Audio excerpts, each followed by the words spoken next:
कैसे वो लोग सरेआम कानून का उल्लंघन कर रहे हैं और किसी परिवार का, किसी व्यक्ति का, किसी संस्था का जो प्रॉपर्टी है, जो मेडिकल कॉलेज है, उसको न सिर्फ कब्जा कर लिया, उसको 25-30 वर्ष से अपने कंट्रोल में रखे हैं। और ये उस दल के अध्यक्ष हैं जो चाल चरित्र चेहरा की बात करता है। ये वो दिलीप जायसवाल हैं जो बीजेपी के अध्यक्ष हैं और साथ ही राबड़ी देवी के मुंह बोले भाई भी हैं। ध्यान रखिए, ये कब्जा इसलिए नहीं किए हैं कि ये बीजेपी के अध्यक्ष है, ये कब्जा इसलिए कर पाए हैं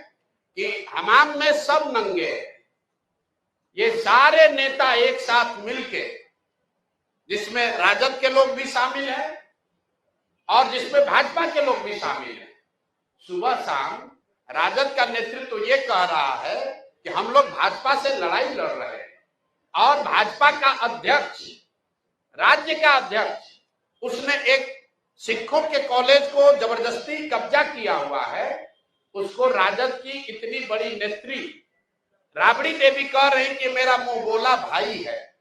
और उनके मुख्यमंत्री रहते हुए ये कब्जा हुआ है और उसके बाद लगातार ये कब्जा बना हुआ है। तो ये दिखाता है कि भाजपा, राजद, जदयू, ये सब when it comes to personal profiteering, व्यक्तिगत लाभ की जहां बात आती है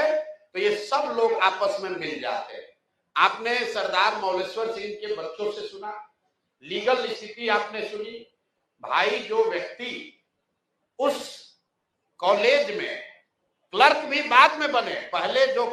लोगों ने कॉलेज को शुरू किया उसके हेल्पर थे, फिर कॉलेज में क्लर्क बने, फिर उसके बाद वहीं पर एडमिनिस्ट्रेटर बने,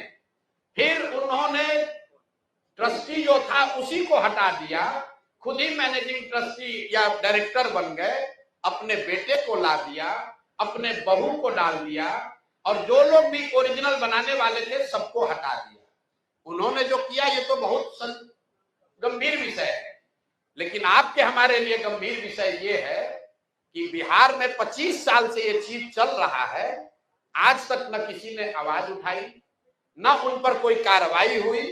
न उस आदमी को कोई डर है, बल्कि वो आदमी क्लर्क से बढ़ते बढ़ते अब भाजपा का यहाँ का अध्यक्ष बन गया। ये कैसे संभव है? ऐसा नहीं है कि बीच में मामला उठा नहीं है।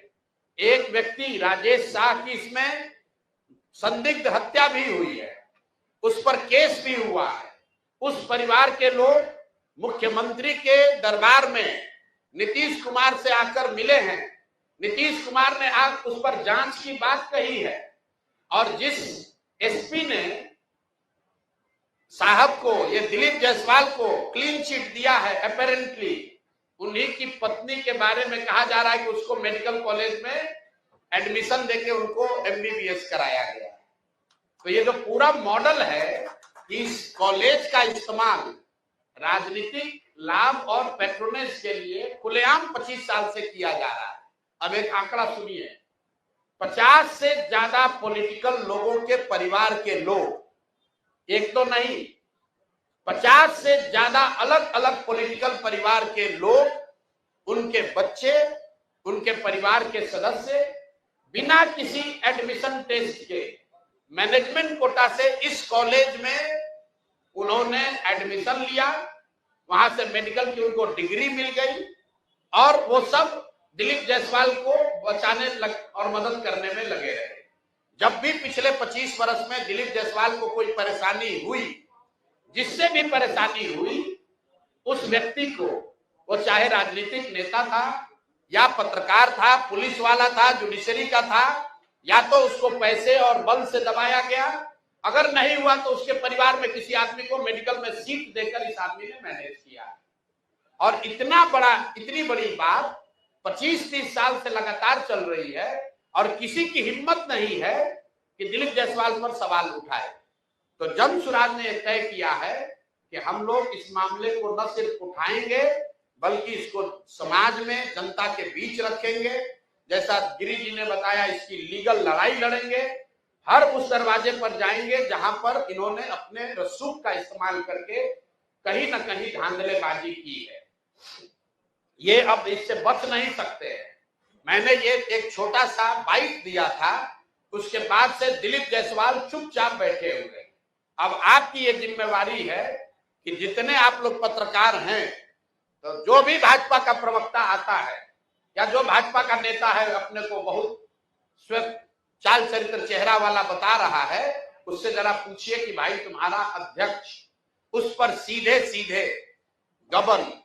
और जबरन माइनॉरिटी कॉलेज को कब्जा करने, उस कॉलेज का संसाधनों का व्यक्तिगत लाभ के लिए उपयोग करने, हर तरह के गलत काम करने के लिए उसका आप उपयोग कर रहे हैं, उस पर आपका क्या टीका टिप्पणी है? और हत्या का भी उन पर आरोप है, एफआईआर है, राजेश शाह के हत्या का एफआईआर है बजाप्ता साहब पर। वो डिटेल आज नहीं दे रहे, हमको मालूम है